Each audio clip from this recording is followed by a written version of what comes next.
Simulado 42 de legislação de trânsito para você que nos acompanha aqui no canal Sala de Trânsito, está estudando o trânsito. Tem algumas questões aqui para a gente testar os conhecimentos, né? Então vamos para a questão de número 150. Ó. Questão do número 150, ela estabelece o seguinte, ó, e é curioso, né? Ela chama assim, ó, a critério do agente, né? E nós vemos, você vê tanto, né, na legislação, né, quando você olha para o agente, aquela ideia de que o agente pratica atos administrativos de natureza vinculada, né, a exemplo do auto de infração de trânsito, que é um ato administrativo de natureza vinculada, que o agente não tem opção, que quando ele deixa de autuar ao constatar o cometimento de uma infração, ele pode estar incorrendo no crime de prevaricação. Então, isso já chama nossa atenção aí. Então, a critério do agente, não se dará a retenção imediata quando se tratar de veículo de transporte coletivo transportando passageiros, veículo transportando produto perigoso ou perecível, desde que ofereça condições de segurança para a circulação em via pública. Isso aqui a gente está falando de uma espécie de medida administrativa, né? Que é uma providência ali de caráter complementar a ser adotado pelo agente da autoridade de trânsito quando houver previsão legal, objetivando sempre a segurança viária, tá certo? Então você tem essa característica de medida administrativa. Tanto é que essa previsão legal, ela consta lá no Código de Trânsito Brasileiro, no artigo 270, especificamente aqui, ó, no parágrafo 5º, artigo 270, parágrafo 5º do CTB, você tem exatamente essa previsão que você está vendo aí na questão, né?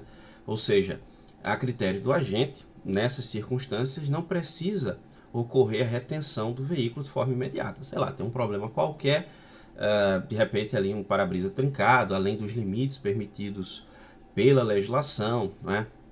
De repente você tem ali a falta de um equipamento obrigatório para um veículo de transporte coletivo, sei lá, um extintor de incêndio, que para o veículo de transporte coletivo é obrigatório, e o agente, ao analisar aquele contexto, ele entende que não há risco à segurança, que apesar do cometimento da infração, é possível que seja feita essa liberação. Claro que ele precisa avaliar caso a caso. Aí você vai e me pergunta, mas e onde é que fica aí aquela questão de ato administrativo de natureza vinculada? Pois é, essa é uma hipótese em que o próprio texto da lei expressamente confere uma discricionariedade ao agente na sua atuação.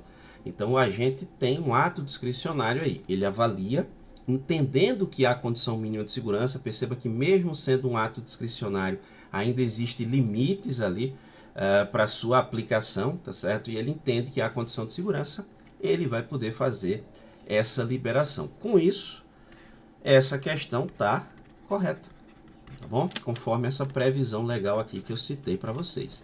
Vamos para a questão de número 151, que traz uma infração de trânsito. Infração de trânsito é sempre cruel, né? Porque a infração é gravíssima, é grave, é média ou leve, e o pessoal às vezes pergunta, né, se tem algum método ali, se tem alguma dica para gravar a informação.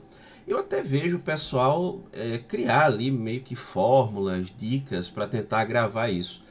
Mas o grande problema é que essas dicas, essas fórmulas, digamos assim, de você gravar essa informação, elas não vão funcionar em 100% dos casos. Então pode ser que acabe te deixando na mão. Então, não sei se eu lamento te dizer, mas só estudando mesmo para você gravar aquela informação.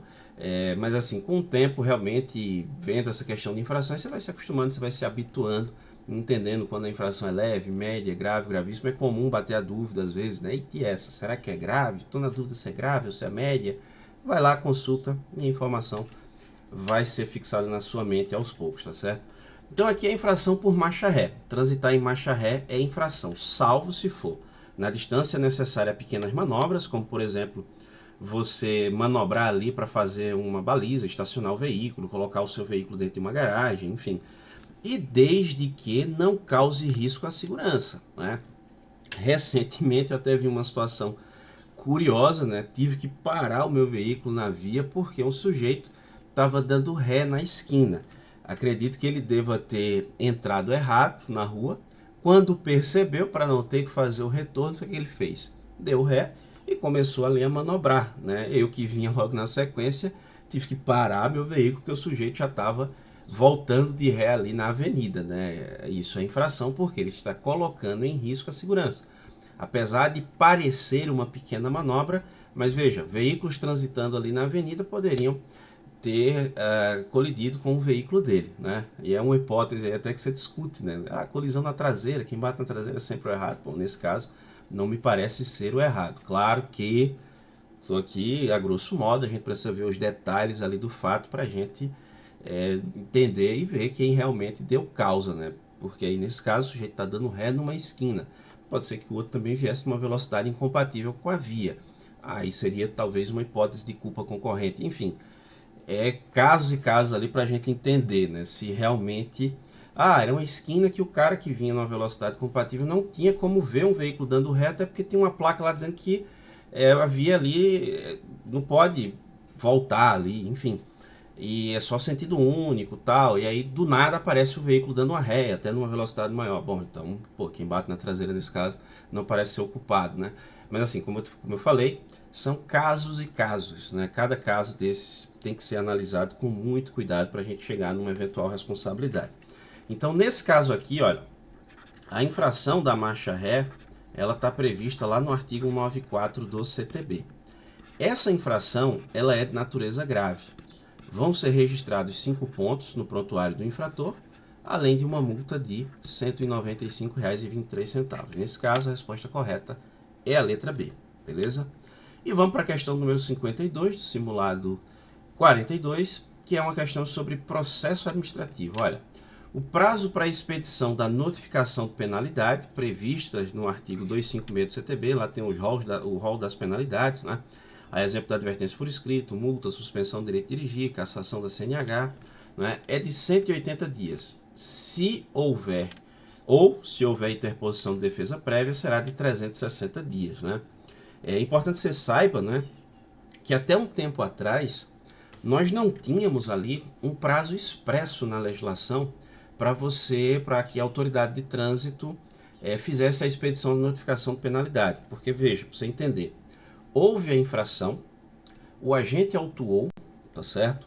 O órgão de trânsito expediu a notificação de autuação, que, assim, a grosso modo, ela te informa que houve o cometimento de uma infração com o seu veículo, tal dia, tal hora e tal local, e aí você apresenta a defesa. Essa defesa é apresentada junto ao órgão de trânsito responsável pela autuação, e ali a autoridade de trânsito é quem julga, mas não tinha um prazo para esse julgamento, ou seja, para a expedição da notificação de penalidade. O prazo existente, na realidade, era um prazo, de certa forma, indireto. Né?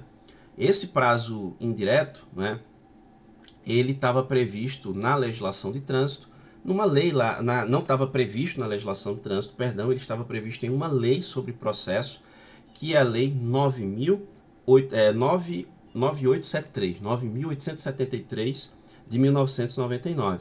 E essa lei trazia, no seu artigo 1º, um prazo prescricional de 5 anos, e no parágrafo 1º ela trazia um prazo daquilo que a gente chama de prescrição intercorrente, de 3 anos. O que seria isso? Se o processo ficasse parado na mesma fase por mais de 3 anos, aí ocorreria essa prescrição intercorrente, tá certo? Nessa lei 9873, lá de 1999, tá certo? Só que aí nós tivemos uma modificação no CTB, primeiro, por essa lei aqui, ó, a Lei 14.071 de 2020, que passou a estabelecer prazos para aplicação, para a expedição da notificação de penalidade, que indiretamente é um prazo de julgar a defesa, tá certo? Só que a redação dessa lei aqui, ela era um tanto confusa, para ser sincero. Se você for observar no Código de Trânsito Brasileiro, a primeira redação desse dispositivo, porque essa Lei 14.071 incluiu no artigo 282 do CTB, um parágrafo 6º, justamente trazendo esse prazo aí. Se você olhar a redação desse artigo 6º, dada pela Lei 14.071, você vê que ele é bem confuso, né? Tanto o caput quanto o parágrafo 6º. Aí essa lei, essa disposição do parágrafo 6º por essa lei, ela foi modificada mais uma vez. Dessa vez, pela Lei 14.229 de 2021. Que trouxe uma redação mais clara, né, para isso aí. Né? Então, com relação ao prazo para a expedição de notificação de penalidade, que de certa forma é um prazo para julgar a defesa, como é que funciona aqui? Ó? Tudo tem a ver, né, com relação ao fato de você ter apresentado ou não a defesa. Ah, eu não apresentei a defesa. Se eu não apresentei, qual é o prazo? 180 dias para expedir a notificação de penalidade. De outra forma, julgar, né? Apresentei sim a defesa, eu me defendi. Qual é o prazo agora? 360 dias, o dobro, para que seja expedida a notificação de penalidade. É isso aqui que está previsto lá no parágrafo 6º do artigo 282 do CTB, com redação atual dada pela Lei 14.229 de 2021. Inclusive, nesse parágrafo 6º, se você quiser dar uma olhada, para não estender demais aqui a resposta ou o vídeo, você vai ver que ele tem, inclusive, dois incisos que trazem um marco temporal para essa contagem, de 180 dias e 360 dias. Né? Quando é a penalidade de advertência por escrito e multa, tem uma referência, quando são as outras penalidades, tem outra referência. Então, a afirmativa em si aqui, ela está correta.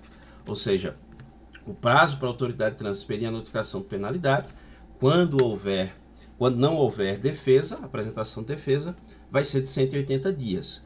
Quando houver apresentação de defesa, nesse caso, é de 360 dias. E se extrapolar esse prazo? Aí houve prescrição, beleza? E com isso, nós finalizamos o simulado 42. Esse deu até um tempinho, estou olhando aqui, deu um pouco mais de 11 minutos, né? Deu até maior do que um tempo maior do que o que a gente costuma fazer nos outros simulados, mas é porque as questões exigiram uma explicação um pouquinho mais detalhada. Se você ficou com dúvida, fique à vontade, vá deixando aí nos comentários, concorda, discorda, fique à vontade. A gente tenta ajudar de alguma forma e interagir com vocês, tranquilo? Obrigado a você que me acompanhou até aqui, um grande abraço e até a próxima.